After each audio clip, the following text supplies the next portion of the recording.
Hello, Ari. Hello. Michael just left through the front door, and my whole house shook, and I did not know this. Oh. It's because that door is not properly attached. Like, it closes and everything fine, but something about the alignment isn't quite right. So I think it just... Do you guys, is it very like country, like English countryside, I don't lock my door tea? No, I don't think, I think because I've lived in LA, I will never be that girl. Yeah. I'm always like, are the doors locked before we go to bed? Yeah. Like every night. I'm like, did you check the back door? He's like, yes. I'm like, okay, I checked the front door. Yeah, no, I can't. Someone said that to me, someone that lives in my neighborhood, who I met through my old day job. He said, he was like, well, I shouldn't tell you this, but we don't like lock our doors or anything. And I was like, I think I still will, but that's good to know. It's good to know you feel that safe. Yeah. But yeah, no, I think I just you guys always lock your doors, right?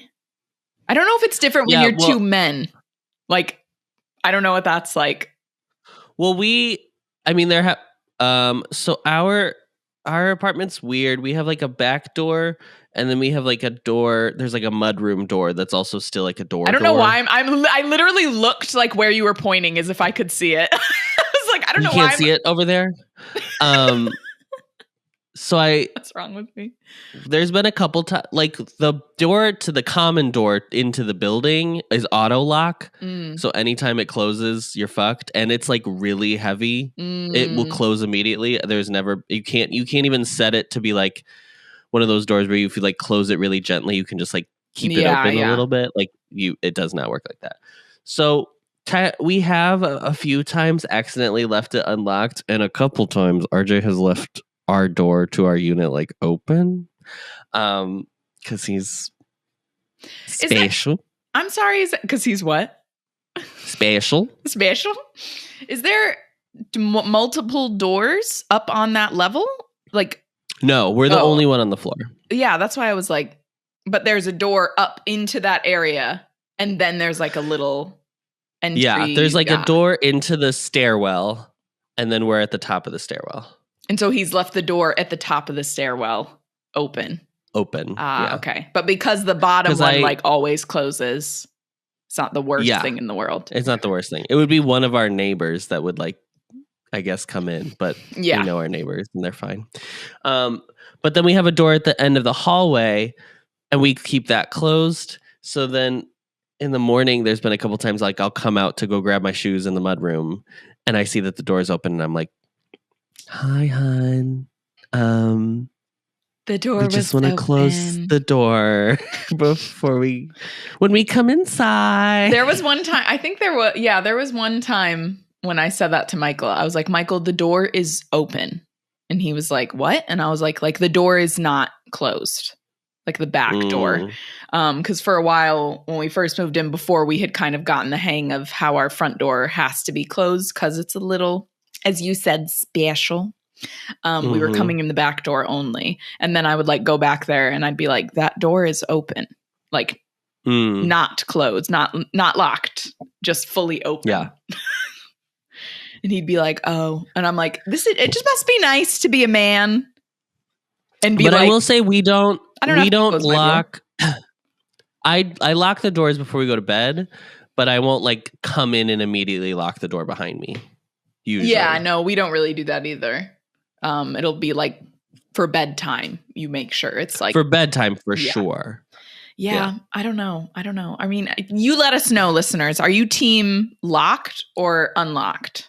Unlocked. Are there people that like genuinely lock their door behind them immediately when they come in? I think it's like if the sun is down, I do that. Well, does that make sense? So our last apartment, I would like lock it just because it was like, I don't know, because it was like right where our keys were. So I just like had the habit of locking it behind me when I came inside. You were in like an apartment building in general though. So I feel like that's kind of, I would do that. And too. then the unit before that, when I was in the high rise on Lakeshore, that one locked immediately. That one was an auto lock. Yeah. So yeah. We had like the touch lock in our Simi Valley apartment, but because that was like, you just walked right out into the open air, like you didn't walk into a hallway or anything, that typically I would always lock behind me just out of habit.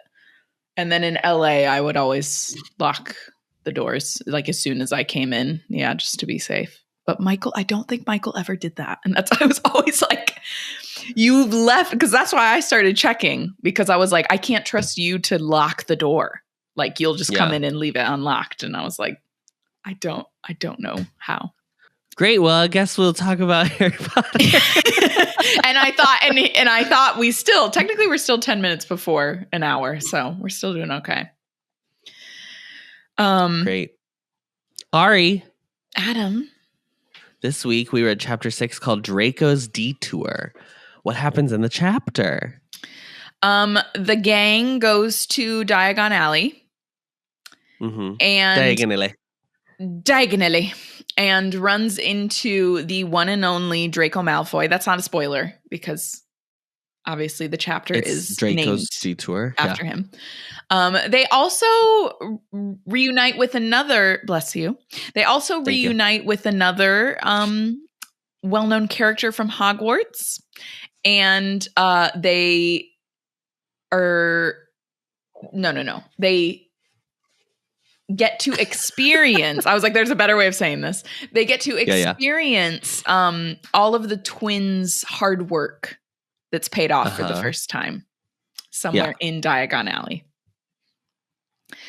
So the chapter opens, Harry stays at the Burrow for the next few weeks into like his birthday and everything. So I was like, when was do we remember when Dumbledore picked him up?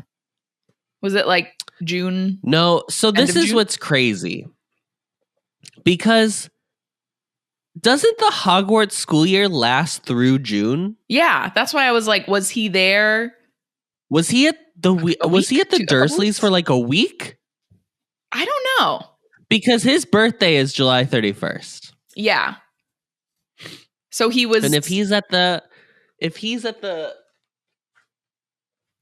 Burrow Weasleys. for a few weeks. Like, hello? Yeah, that's why I was like, we could say like 3 weeks. Because next few unless weeks they're just saying, indicates like 3 unless or they're just more. saying while he was there, that's when his birthday, during the time he was there, his birthday happened.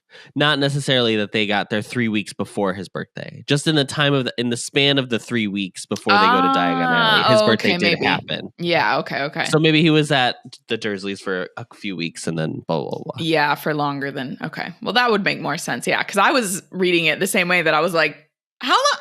I'm sorry. How long was this child there? So they've been playing Quidditch to pass the time. So the teams are Harry and Hermione and then Ron and Ginny. Hermione's horrible at Quidditch, which I guess shouldn't really surprise us because she just does not care about it.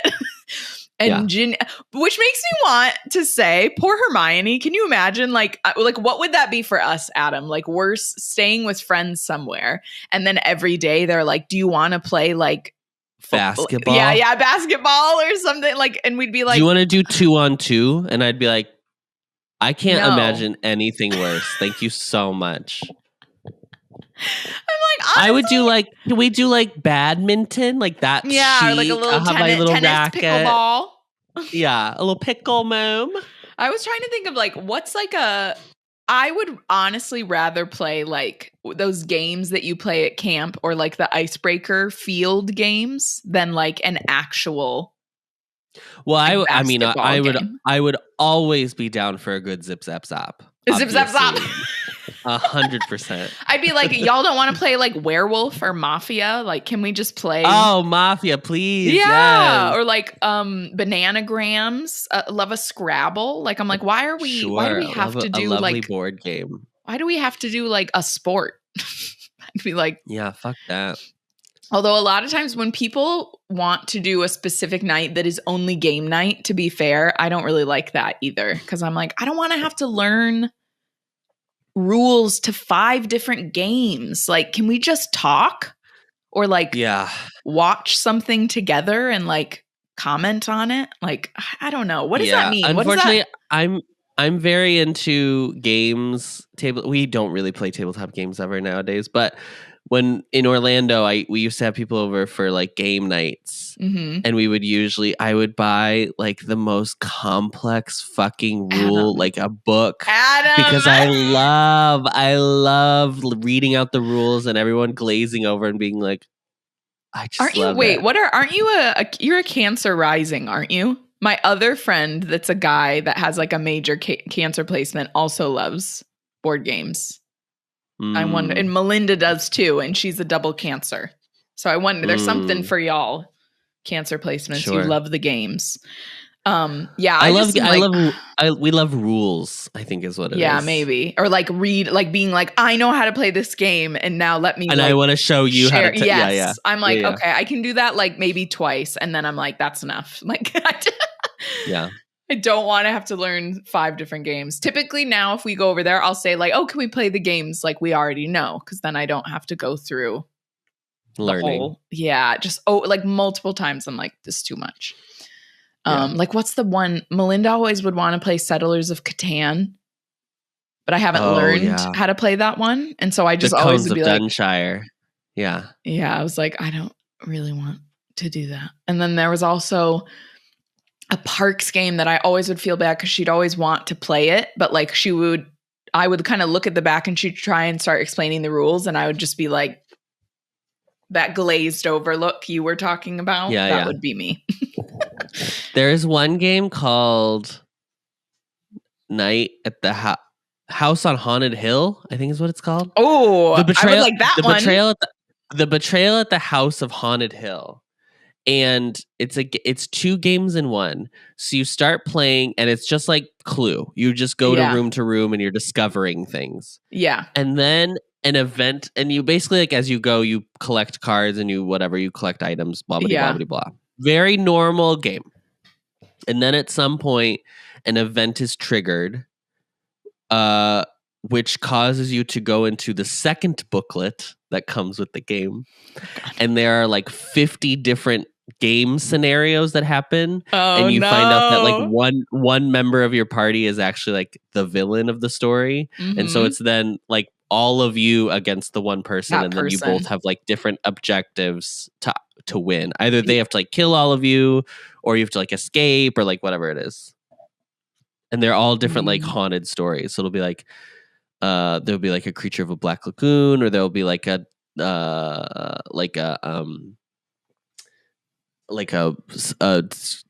venomous plant that goes crazy and starts growing all over the house and blah blah blah. Like it's okay. They're all like horror tropes. Little Shop of Horrors. Really an Audrey too. Yeah. It's fun. What is it called? But it is house. Betrayal at the House of Haunted Hill, and I also have the expansion pack called The Widow's Walk, which comes with an even larger house and more game and more the drama. But anyway, all of this to say, poor Hermione. She's not enjoying. I don't think she's having the best time having to play Quidditch every day. Again, y'all are so lucky Hermione is your friend. Like I would straight up be like, I'm not doing that again today. No. I'll watch. It's fine. I'll watch you play. Yeah. I'll watch and like pet Crookshanks. Read a book. And play with Pidgewigeon while you guys do that. So she just can't help but mention that because Hermione's horrible and Ginny's pretty good, the teams are equally matched. And I was like, you just had to mention that, huh? I did think it was funny the way she was like, well, they're matched, but doesn't say why they're matched. Like she leaves Ron out of the equation, but you can like infer that it's like because Ron is not good at this. Because Ron is fine. Yeah. Yeah. No one's as good as Harry, basically. Well, unfortunately, there are deaths in the paper like nearly every day. So it's a very dark time in the world of news at the moment. The lovely Remus Lupin pops by on Harry's birthday, but unfortunately, the birthday is then spent with like him giving a lot of like bad news. Horrible news. Yeah. Lauren Fortescue, gone. Yeah. Ollivander, gone. And like there's more Dementor attacks. Dementor attack. It's just bad, girl. And she, once again, Adam, we're back to how fucking ragged and patched he is. He's just got no clothes on him. He's like, I don't know what he's even got to wear anymore. Maybe he's like, he forgets that he needs to change out of his clothes before he shapeshifts. And so like, he then will have to come back and be like, oh, I gotta sew my clothes back together. I ripped out of them when I became a werewolf. Is it just like, I think because she's also trying to comment on the fact that he's like poor. Do you know what? Like, it's like, 100%. Yeah. So it's like he's poor. And then also he doesn't have that many clothes to like you said, shift out of or back into. So everything's just getting like ripped and shredded. And I was like, wouldn't it just be better for you to just be like, I'm going to get naked, transform, and then be on my way? But also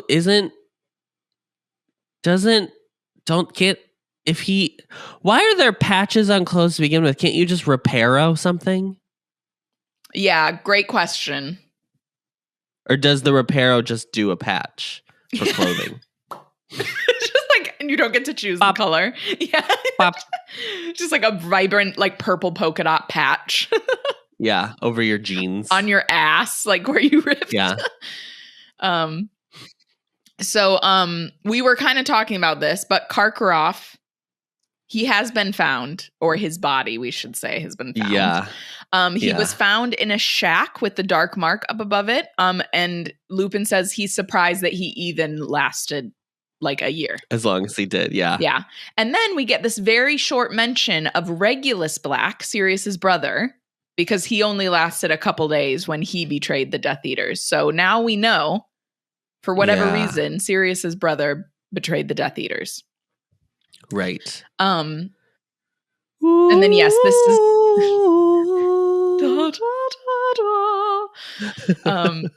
so yes, as Adam said, sadly, the ice cream shop owner from Diagon Alley was dragged off. Apparently, they don't know what's happened to him, but he's gone. Genuinely, still one of the biggest things I miss about Orlando is not being able to go to have never been. Whenever you talk about it, I'm always like, I want to go just to try the ice cream.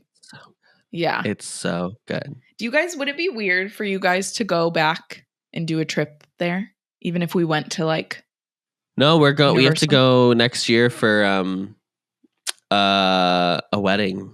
Oh, okay. I think it's in March. Do you think, as I'm like, I really want, I mean, eventually there's going to be Universal Studios here, like around the corner from where Michael and I live, apparently. Right. They've like presented it to the community and everything.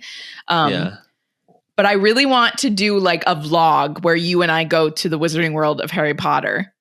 And then also a vlog where we do the tour here. The tour. Yeah. The tour. And put it on the channel. But then we would have to do the ice cream because I have to taste this ice cream you're constantly talking about. The peanut butter and jelly ice cream. It's too good. And I've never been on whatever the roller coasters are that are there. The Dueling Dragons or whatever it is. Well, Dueling Dragons is famously gone because they got rid of it to do Hagrid's motorbike. Oh, okay. So that's I haven't been on that either. I've only been on the little dinky one. That's it. The Hogsmeade one, or the Flight of the Hippogriff. Yes, that's called. The Wicker Basket coaster. The Wicker Basket. Yes. And then there's the Gringotts coaster too. And then honestly, I did do that one. Epic Universe opens next year too. And then that's where the Ministry of Magic is going to be. Oh, wow. So there's in Orlando, I mean? Yeah, they're building a third park that's opening next year. And then you have to get a third ticket to get into that section. What the fuck? God. Okay, so not only has Florian Fortescue been dragged off, apparently Ollivander has also either been taken away or left of his own accord. Oh, little Friedrich. Yeah, he's gone. And then Adam, did you have a problem with this? Because I sure did. They were like, well, what are they? Understandably, one of the kids, I think, was like, well, what are people going to do for their wands then? And they're like, are you okay? Okay, Oh talk. no, your headphones die. My headphones died. I was like, It was so weird because I had the noise canceling. I mean, they're still so big anyway. So it just like, you just stopped talking. And for a second, I was like, oh my God, I went deaf. Like, that was my first thought is I was like, oh my God. I've lost my hearing forever. Oh my God, that was crazy. Okay. Whatever you were saying. Yeah. Okay. What was the last thing you heard me say? Just like, did this bug you? Did this bother you? Yeah. Okay. They were like, one of the kids, I think, I can't remember which one, forgive me, was like, well, what are people going to do for wands then? And then they were like, oh, they'll make do with other wand makers. And I was like, no. You don't get to do this. You don't get to suddenly be like, oh, there's just a plethora of wand makers living around here. I was like, you have only ever had Ollivander. Ever. The only wand maker that we have heard of in all of the United Kingdom, in all of Britain, was Ollivander. So I was like, to suddenly be like, oh, it's fine. They'll make do with another wand maker. I was like, who? Some little like boutique down the street that makes wands like every once in a while? Like, I was like, the selection of Ollivander's wands, I doubt anyone else has wands like that. So then I'm like, that brings me to the question of like, how much is that going to set the kids up for failure if there's like a rinky-dinky little wand shop that isn't as renowned as Ollivander's? I'm just like, what? Well, the craziest thing is like, apparently, allegedly in the game, the Harry Potter Legacy game or whatever, like Hogwarts, whatever the fuck it's called. Hogwarts Legacy. There's a student who's like a transfer student from Nigeria, basically. Like I forget what the African Wizarding School is called. And again, I'm not even gonna get into the thing about like the UK has its own school, but the continent of Africa has a school. We're not even gonna do that. But she apparently in that game, she says something like about how she had to like get used to using a wand for magic because they don't use a wand in the African school. They just like do magic. Oh, wow. And she was like, but it is more dramatic with a wand. A bit of drama. I mean, it's like the flying carpets thing. How it was like, oh, okay. So there's like. Oh, casually referenced. Where wizards just don't use brooms then? Okay. Yeah. So yeah, I had a really hard time it was like such a flippant, like, oh yeah, they'll make do with other ones. I was like, but who is the other person? Like, I hate that. I hate that was such a quick thing. I was like, no, you need to give me more about that. That was ridiculous. Yeah. So they end up getting their book lists, and then we find out that Harry has also been made Quidditch captain, which if you think about it, that actually shouldn't be that surprising because isn't Harry the only person there from I guess Katie Bell. Katie Bell is still there. I think that's it. So it's Harry and Katie basically. I wonder if Katie was like offered it and she was like, I'm good. Because she's a seventh year, right? Yeah, she's a year older than him. So that's why I was like, I wonder if she was like, I'm okay, actually. Just give it to Potter. Yeah. And then Molly says that she wants to wait to go to Diagon Alley because she wants to make sure they can go when Arthur is there. I'm going to choose to not go into detail about how like. Yeah, I'm just not going to go down that path, but it did cross my mind that I was like, oh, okay. Are you saying she's not competent enough to like defend herself? She's very competent later in this series in defending herself and her daughter. Competent to the point that it's like an iconic part of this entire franchise. Yeah. But yeah, so she wants to wait to go with Arthur, and she also has still been carrying the clock around with her in the laundry basket, so she's very on edge. And she's especially tense the morning of the little shopping trip into Diagon Alley. Well, Ron makes a joke about being like, it's not a big deal. Like, what do you think Voldemort is just going to, he says, you know who, but he was like, you know who's going to be like behind a bookcase at Flourish and Blotts just waiting for us? To which she's like, oh, so Florian and Ollivander just up and of their own accord left? Like, that's what did we saying? just talk about, dumbass? He was like, I can't even make a joke anymore. And it's like, well, yeah, people are dying, Kim. People are dying. Yeah. People are dying, Kim. Yeah, I was like, it's just so clear the difference in like the kids who just don't really have the perspective, like Ron, and then like Mrs. Weasley and Mr. Weasley, and that all the adults that have lived through this before and are just like dark times. So Bill passes in the morning when before they head to Diagon Alley. Bill passes a bag of gold down the table to Harry, to which Ron's like, "Where's mine?" And Bill's like, "Well, that's from Harry's account, first off." It was so weird. I was like, what is Ron asking? What gold do you have? What? I was so like, okay, girl. Because usually Ron is the one who's like being better. We never embarrassed about like the fact that like he like tries to like not ignore the fact that Harry has money. Only when it's convenient for her is he like that. Her as in Joe. Yeah. Is he like that? Yeah. No, I understood. Yeah. Not her. Who else could her be? Mrs. Weasley. Yeah. Her is in Tonks. Yeah. Well, only when it's convenient for Tonks. Her is in Winky. Just like the most random character. Her is in Hedwig. Yeah. Yeah, so Bill passes that bag of gold to Harry. He's like, "Oh, I got it out of Gringotts for you because it's like horrible to have to go in and try and get money out right now." And I was like, 5-hour queues.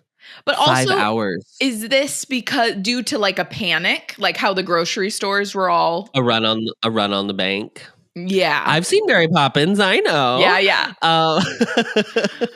No, I think he says it's because they've tightened security so much. Okay, yeah. It's like intense, but like, come back to me in one more book. We'll have another conversation about Gringotts security. And also, again, you're telling me the only way that you can get money, like, how do they not have another, like, a wizarding version of an ATM? Hello? I have to tell you, on the most recent episode of Going 17, Joshua tried to convince the members that ATM stood for at the moment. And they were like, actually, like, they were like, because Jung-on was like, not money. And I was like, I thought ATM is automatic teller machine.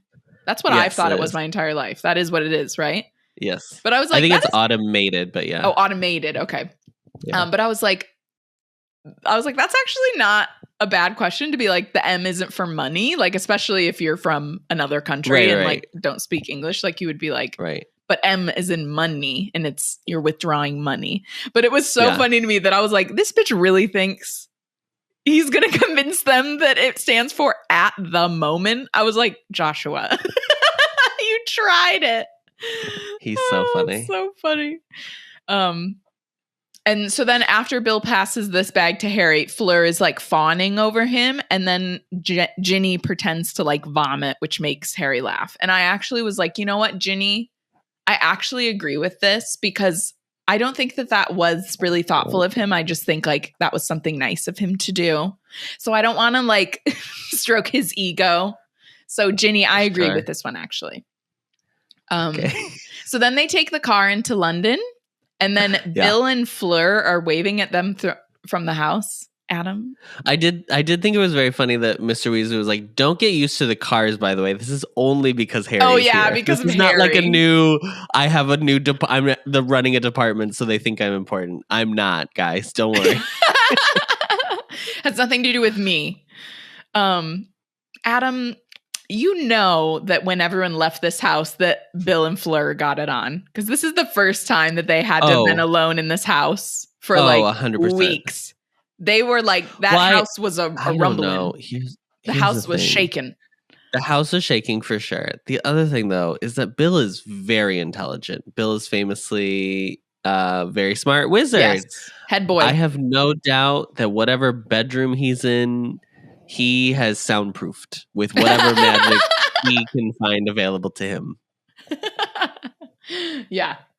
I don't know what room they chose to get it on in, but I know they did. I was like, that has to have been what happened as soon as they left. Because he's how much older than Ron? Do we know officially? Oh gosh.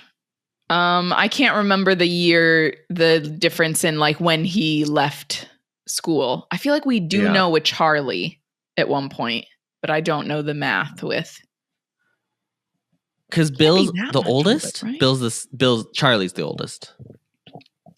No, Bill's the oldest. Yeah.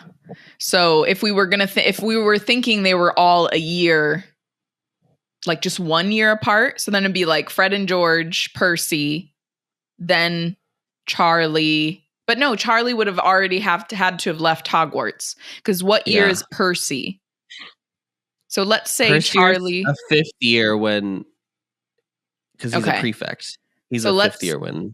Yeah. So if Charlie would have just left before that, he would have been, what, 2-3 years older than? Yeah, 3 years older than Percy. And then we could say maybe Bill was 4 years older than Percy. So then how much older is he than Fleur? Like 6 years older? Are Fred and George are the same age as Fleur? Was in her... No, she's a year older than them. Because Fred and George just turned 17. Yeah. Okay. Because they were 6 years, and that's why they had to take the potion to try to put their names in. Okay. Yeah. So she's a year older than them. And then, so Bill is like 5 years older than. So he's like 4 years older than Fleur, probably. Okay. 4-year age difference. We got there in the end. That's what we're going with. Not terrible.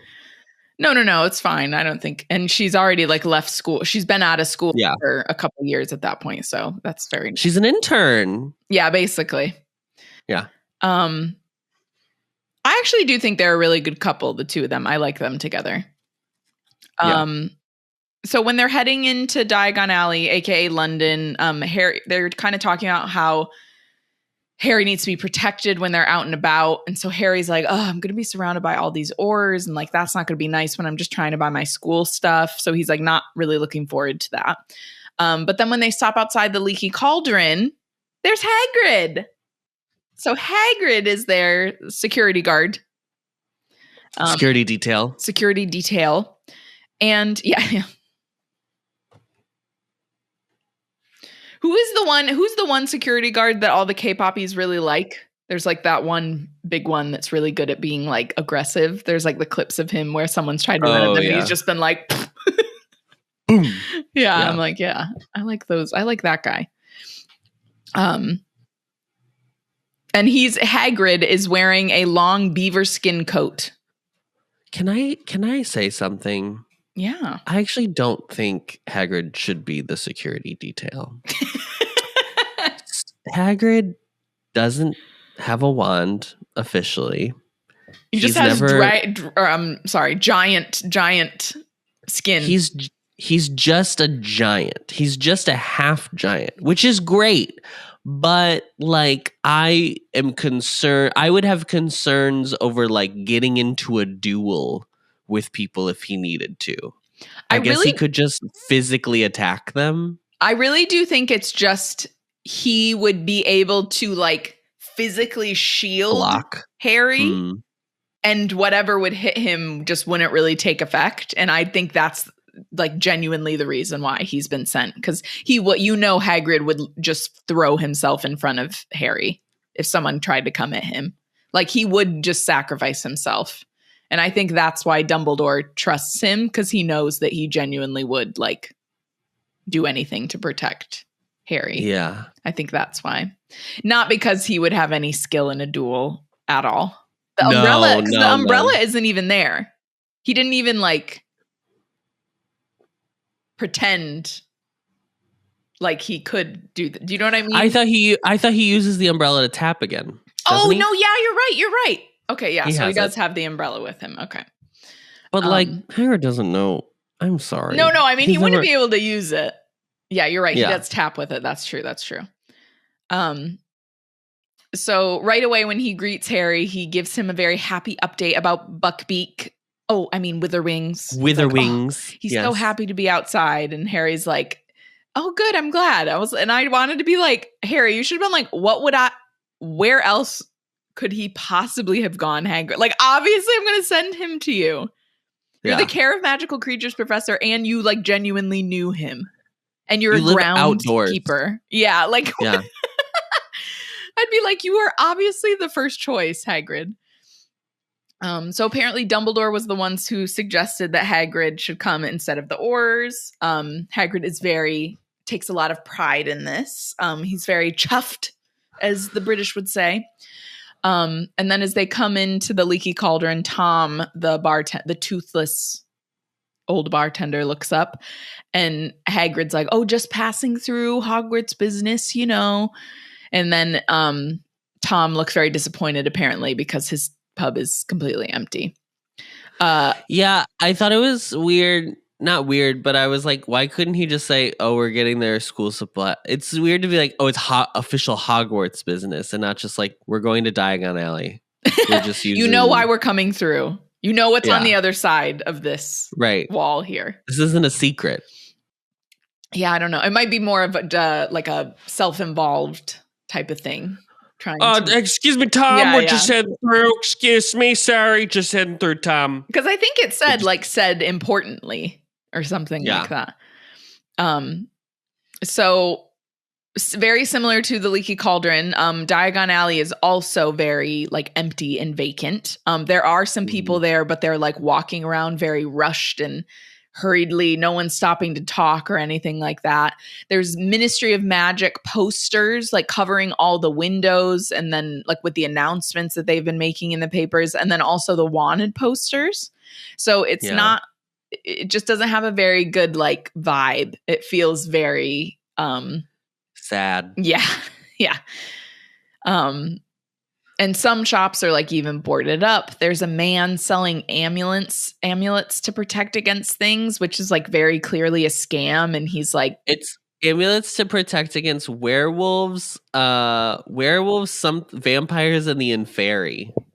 Oh yeah, it's so crazy to me that I was like, wow, I remember reading this book the first time, and when we get to the Inferi at the end, I was so shocked because I was like, I don't know what these are. This is so crazy. She just brought them out of nowhere, and she has name dropped them every single chapter so far. You must have been like seeing the word and just been like, I don't know what that is. The end, like just like I truly. You know I mean, it. Yeah, I had no concept of like what the fuck it was. Yeah. So I was like, okay, yeah, just another word.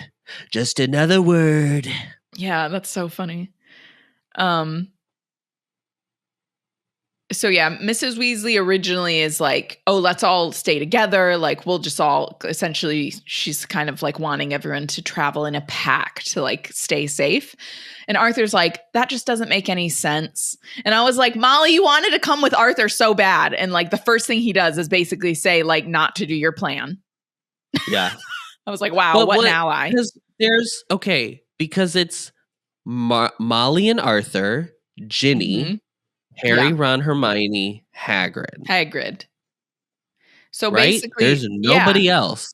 No. Percy's not there. Charlie's not mentioned in this book at all. Twins aren't there. Twins are in Bill their shop. Stayed at home. Then Bill and Fleur stayed at home. And there's no other Aurors with them because it was only Hagrid. So I was like, I mean, it's not that big of a group that it would be like, oh, not all of us could fit in Madame Malkin's. I was like, you're 3 more people.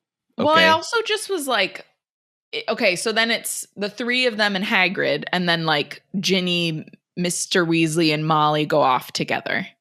Yeah. I was like, I don't know. That's just, you guys could have just like gone wherever you wanted to go. It would have been fine to just stay together. Yeah. Also, it's not that busy here, apparently. Right.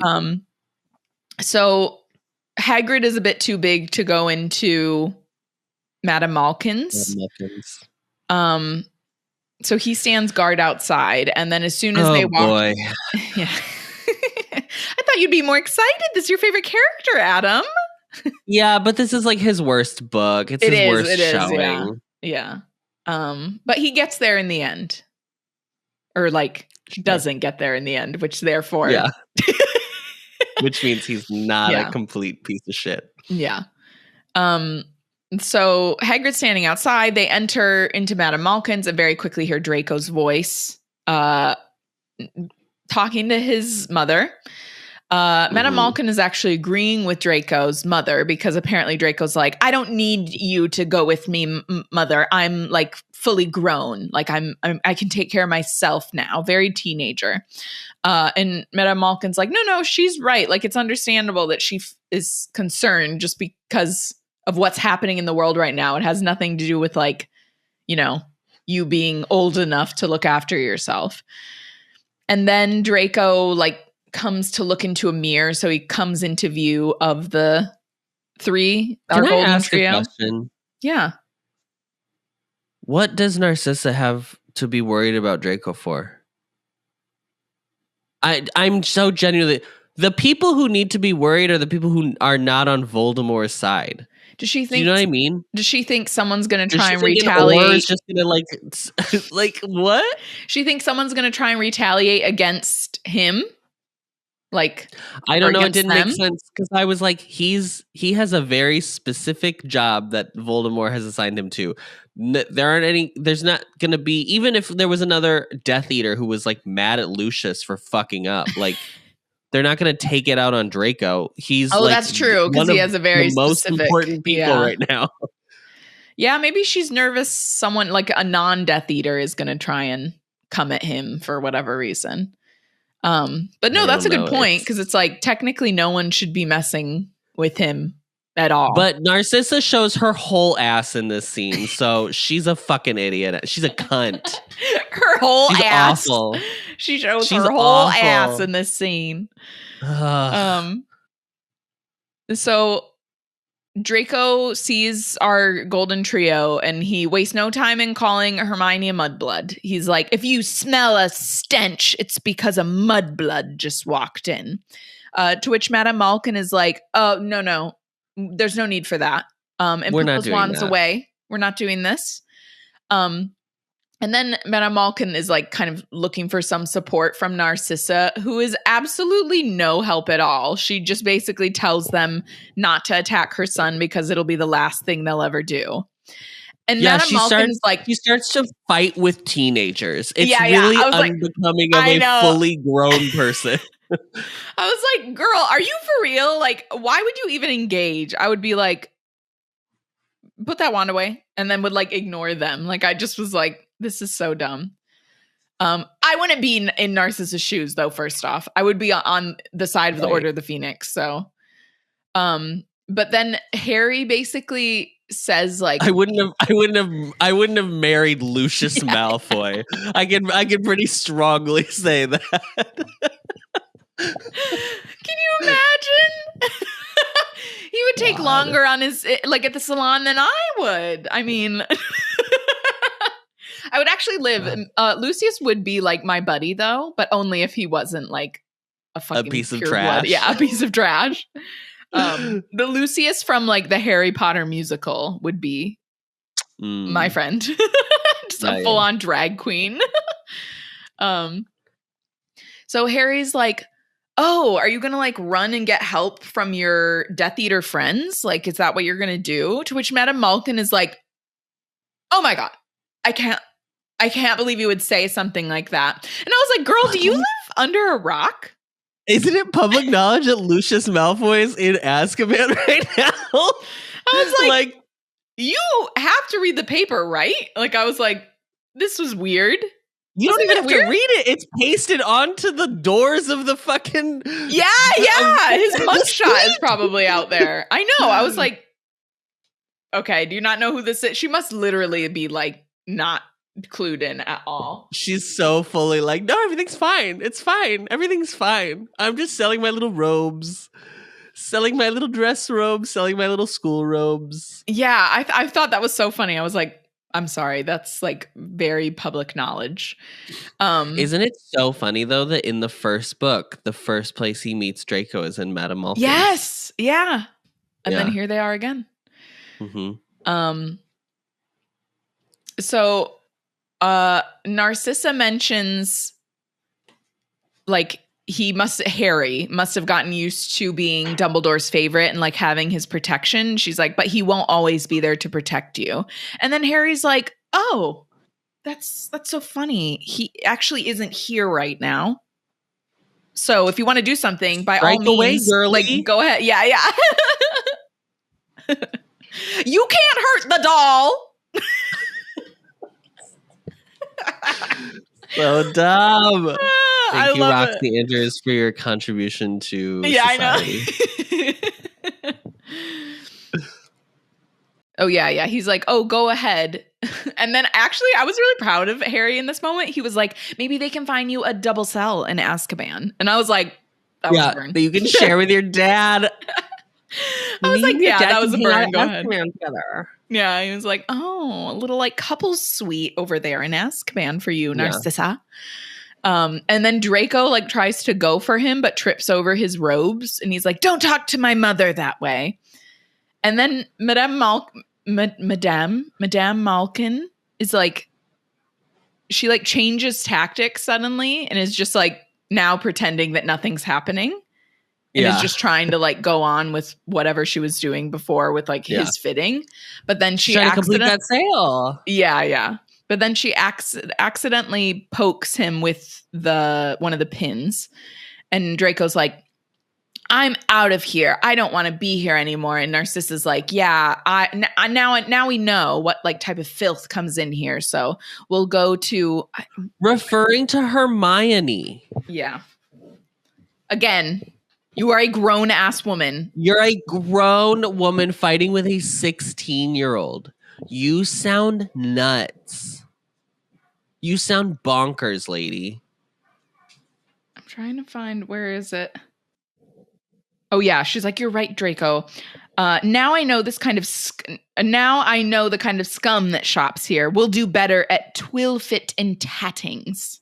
And I was like, again. Okay, then go. But also, maybe you should just go to only Nocturnally, which is probably the only place you shop. Yeah. Maybe but you also, I was like, come over here. But again, I was like, how are you coming up with like another? Well, you know what? At least this time, Adam, she did come up with another name rather than just being like, we'll go elsewhere for robes. I was like, isn't this wands, the only robe shop? Yeah, we'll go elsewhere for wands. I'm like, for this now, I'm like, okay, well, at least we get a shop name. But I'm like, where is this shop coming from? I've never heard of this shop either.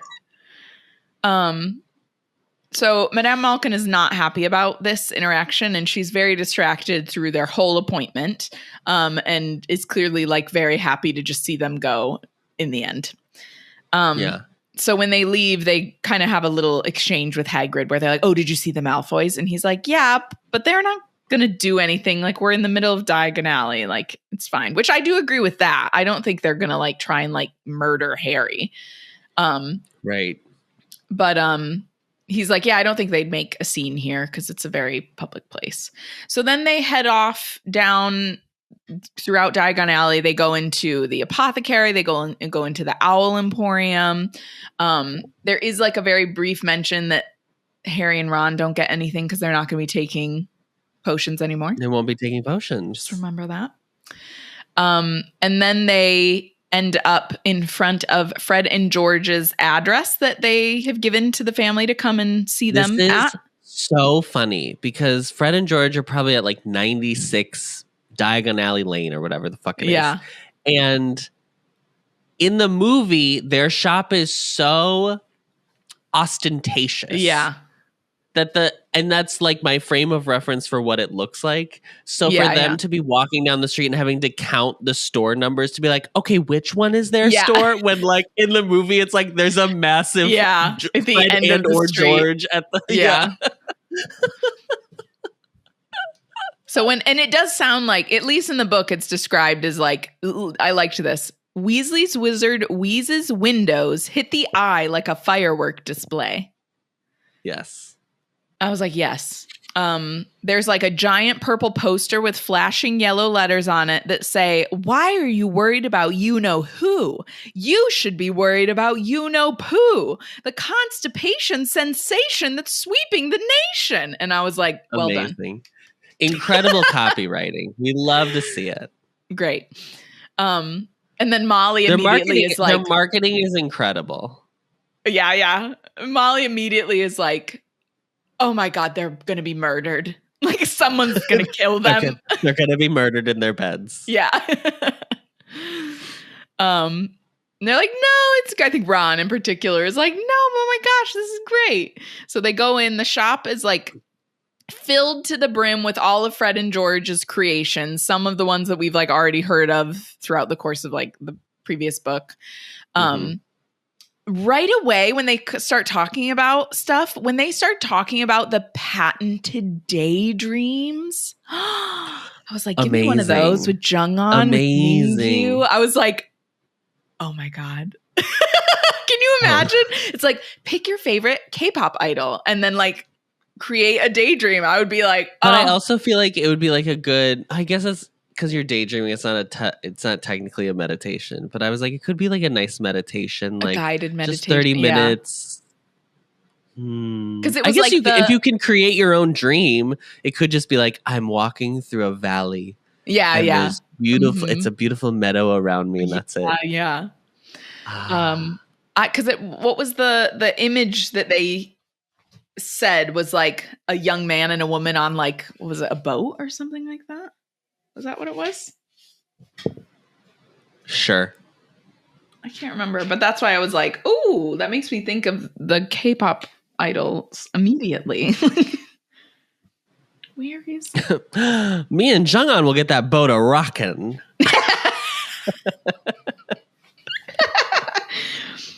Yeah, where is it? A highly colored picture of a handsome youth and a swooning girl who were standing on the deck of a pirate ship. And I was like, sure. That sounds amazing. A nice little Buccaneer moment. Yeah. Oh, have you seen that show, Buccaneers? I want to watch that. I've heard that's really good on Apple TV. So yeah, I really liked those patented daydreams. Sound great. Hermione's the one that's taking a look at this, and she actually said, she's like, oh, that's actually like really impressive. This is a nice little complex bit of magic. And Fred's like, you know what? For saying that, Hermione, you can get one for free. I'll give you one. Hermione is finally on our side, realizing that Fred and George are incredibly gifted and talented. She's like, wow, this is really great. She did in that last book. She went up to them and complimented what they did with Umbridge, though. So Fred, this is Fred that's come out and is saying this to Hermione. He's wearing vibrant magenta robes. He does ask about her eye, because as we remember, Hermione has a black eye right now. And she's like, oh yeah, this is from your telescope. And he's like, oh, shoot. Okay. He's like, but well, here's this paste to put on your eyeball. Yeah. Here's this paste. A bruise cream. Yeah. And so then she starts like she's like, is it safe? And he's like, yeah, because they had to test it on themselves when they were getting punched in the eye with their own products because they didn't have anyone else to test it on. So they're like, oh yeah, here you go. So she like puts it on her eye. Then they are kind of like taking them around the shop. Excuse me. They have a Muggle magic trick section as well. And then inside the back of their store, they have a more serious looking section where they have some like shield hats that they've made that apparently the ministry was very interested in. So the ministry ended up buying 500 of these shield hats from them. And then there's like more and more orders that are coming in. So now they're like, oh, we're going to make some cloaks and like other shielding, like ensemble items for people to buy. Yeah. And then because of that, then they kind of got into like defense against the dark arts products, and they compliment Harry. They're like, well, we learned from you, and they were doing the DA lessons and stuff like that. Right. So they have like some instant darkness powder from Peru. I was like, from Peru, especially decoy detonators, which they give one to Harry. And then at this moment, one of their staff members like sticks her head in and is like, Mr. Weasley and Mr. Weasley, someone is looking for you. And Harry notes it's like really weird to hear them be called Mr. Weasley.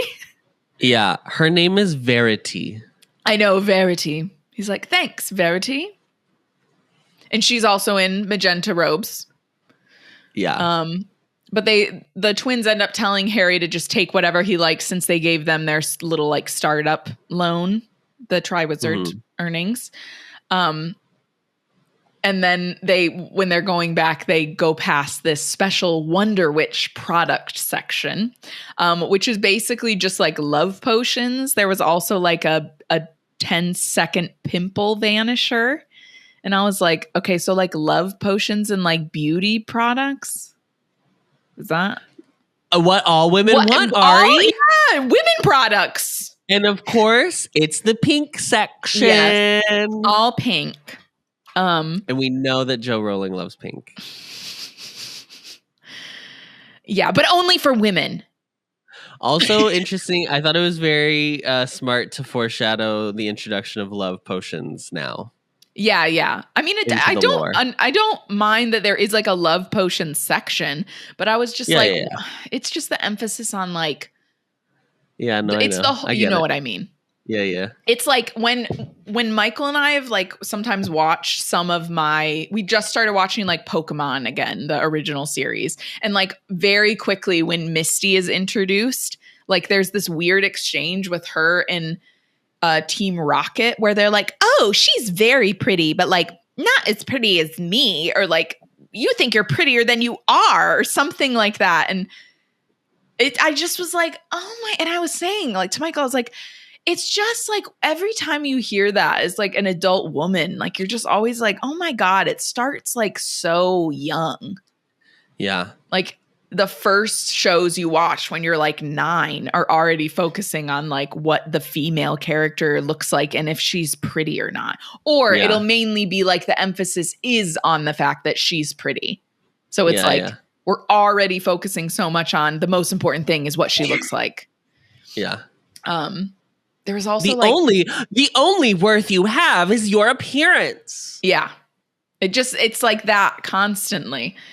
There's also the show I used to love to watch called Totally Spies, and like one of the episodes. Oh my God, I love Totally Spies. Yes, Adam, there's like a live on YouTube. They just like show it constantly over and over. Yeah, I'll send you the link. Funny. But I was watching an episode of that the other day because I saw that pop up on YouTube, and Alex, like they're swimming somewhere, and then Alex is like, well, at least a good swim will tone our calves.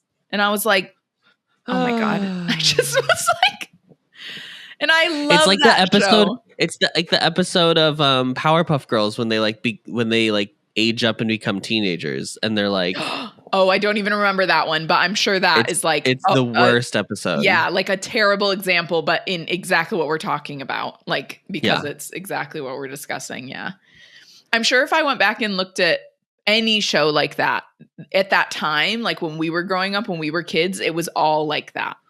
So that's why I was saying, I was like, I'm glad now there's more awareness around that it's like, because it used to be like, yeah, we have shows for girls or like shows that focus on girls. And I was like, yeah, but they're like very clearly written by like adult men. Yeah. Like what was I love Avatar: The Last Airbender, but there was like one bit where Azula and like her friends run into Katara and then like the other the Kyoshi warriors, and like one of the girls is like, you're not prettier than we are. And I was just like, what the fuck? Like I was like, this has nothing to do with what we're talking about. Like I was like, why do they add these lines? Like I'm just like, oh my God. Yeah, when you go back and watch it, you're really like, oh my God, it's just painful. Mm-hmm. So, and then, oh God, sorry, I have to come back to this again. They're talking about the love potions. And Fred says, or Fred or George, I can't remember which one. They're like, it's dependent on the weight of the boy and the attractiveness of the girl. Yep. And I was like, oh my God. And Michael, I was listening to the chapter like out loud and Michael's next to me and he was like, oh God. I was like, yeah, what the fuck? Jesus. I'm just like, cool. Joe, just try and make it less obvious. They've also got a 10-second pimple vanisher. And then somehow they get on the what? Okay, for a second, when I first read it, I was like, why would you want your pimple to disappear only 10 seconds? Me too. And then I was like, oh no. Yeah. It takes 10 seconds. 10 seconds for it to go away. I was like. I went through the same thing. Yeah. I had the same thing happen. So then they end up discussing with Ginny, if she's going out with Dean Thomas. And she's like, yeah.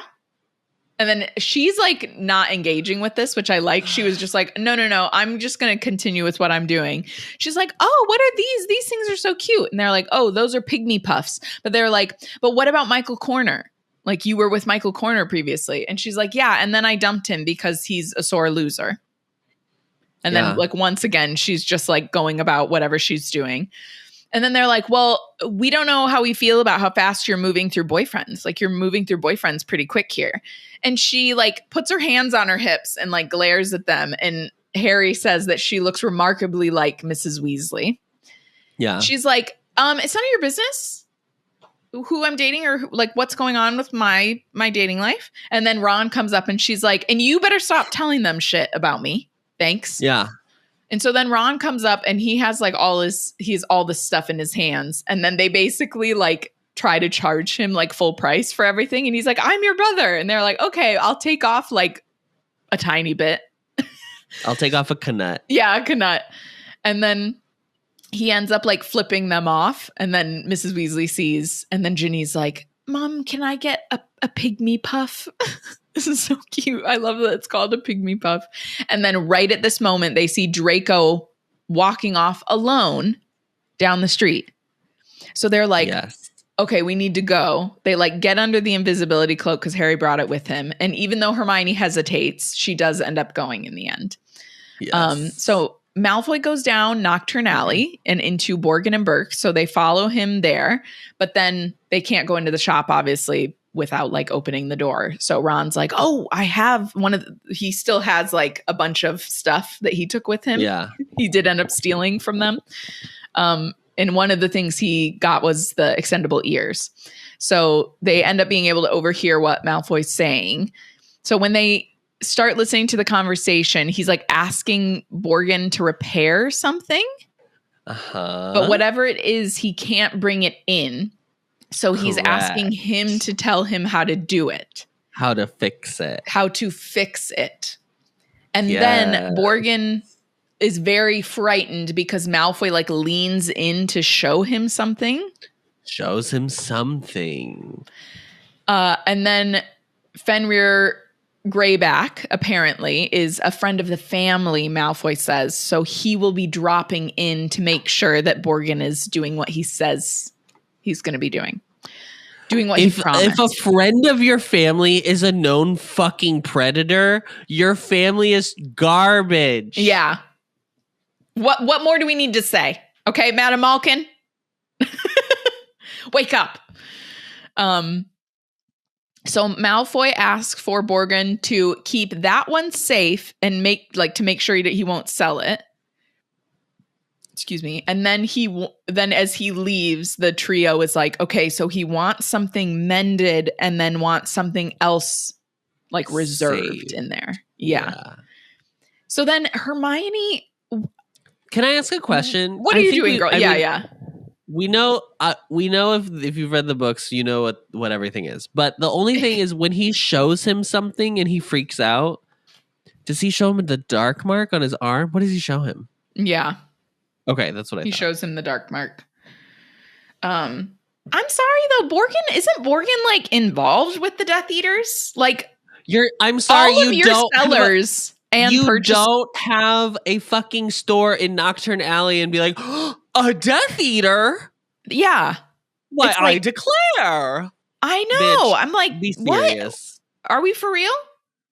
So I was like, okay, I don't know why you're like, I feel like you're already involved with this crowd, bro. Yeah. So then Hermione's like, oh, wait here. I'm going to go in there. And I was like, sorry, I think Hermione's smarter than this, to be honest. I was like, this is obviously not going to work. So Hermione goes into the shop, tries to make a little bit of gumption she has, though. I do. No, she goes for it. Yeah. She's like, I'm just going to go for it. I mean, it's worth a shot. But I just was like, I felt like the way she kind of had her like bumble a little bit, I was like, I don't know if I believe that. So she goes in the shop and she starts trying to make conversation. Like she's like, "Oh, lovely day." No, she says, "Terrible day, isn't it?" While like smiling. Yeah, terrible day out there. So that's right. She does say terrible. Like what would be in a cartoon? Like how you think like villains would talk to each other? Yeah. Like in the House of Mouse on Disney when like they would have the villains table. Together. Yeah. Oh, I love House of Mouse. Is that on Disney Plus? I should see if I can watch that. I used to love that show. I haven't looked for it. She asks if a necklace is for sale, and he's like, "Yeah, if you have like 1,000 galleons or something." And she's like, "Oh no!" And then she's like, "Well, what about the skull?" And then he's like, "No." And she's like, or he says like, "Yeah, that's like 60 pound or something," or I'm sorry, 60 galleons. And she's like, "Oh, so it is for sale. Then it's not reserved." And then he's like, "Yeah. What?"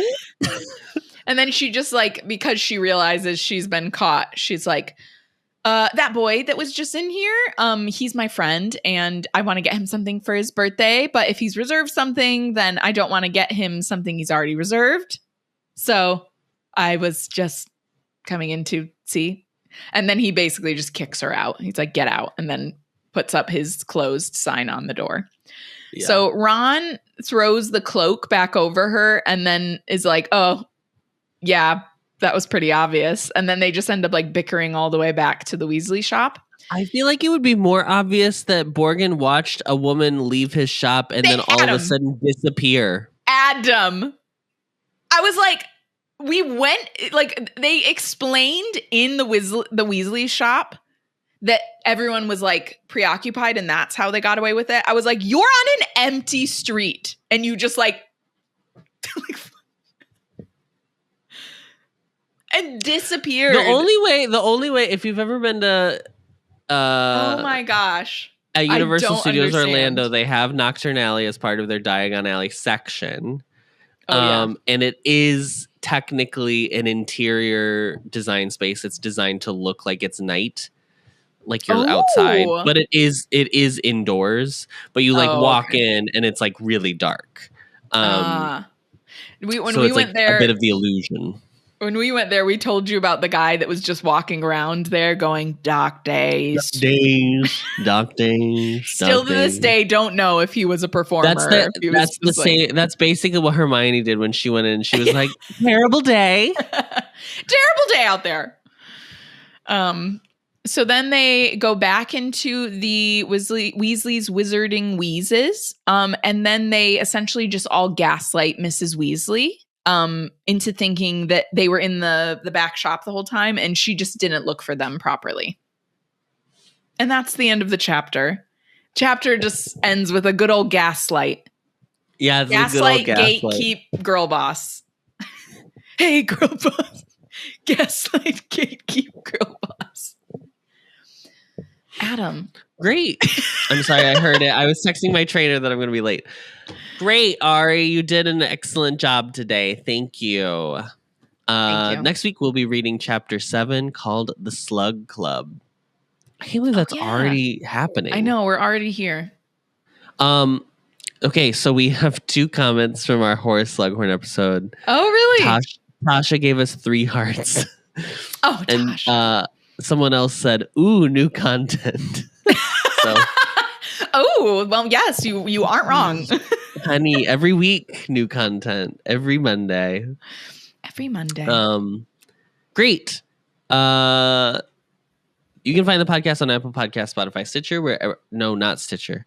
You can find the podcast on Apple Podcasts, Spotify, or wherever you find your podcasts, as well as video versions on the Ampliverse YouTube channel and on Spotify. As always, don't forget to rate, review, and subscribe so that we can get a perfect Newt score. 5 stars only, or else you'll have to like fight Narcissa in a dress robe shop in Diagon Alley. Like, what the fuck, lady? Don't forget to follow us on Instagram at HP Anxious, or YouTube and TikTok at The Ampliverse. We are hosted on Spotify for podcasters, so thank you to them, and are a proud member of The Ampliverse. Please check them out at theampliverse.com. Thank you, Ari. Thank you, Adam. And as always, Nox.